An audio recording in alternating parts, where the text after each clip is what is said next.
ব্রাহ্মণবাড়িয়া আন্ত উপজেলা অনূর্ধ্ব-15 ফুটবল প্রতিযোগিতা ফাইনাল দুইটি দল তিতাস ফুটবল একাডেমি এবং এটি হচ্ছে ইউনাইটেড ফুটবল একাডেমি। তারা এখন পরস্পরের বিরুদ্ধে মোকাবিলা করবেন।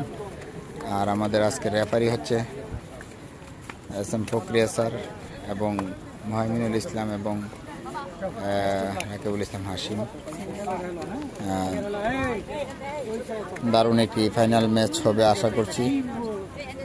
আপনারা মাঠের অবস্থাটা তেমন ভালো না, বৃষ্টিতে বাড়ি হয়ে গেছে, তারপরেও একটু দারুণ আয়োজন।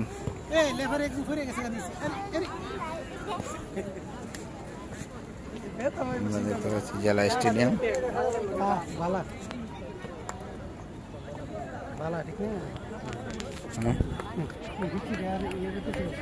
বাপ তো রেফারি তো আমাদের জসিম ভাই, আমাদের সাংবাদিক সাহেব।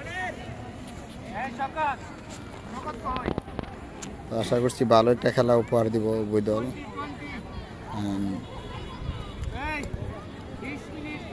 খেলাটা শুরু হবে এক্ষুনি।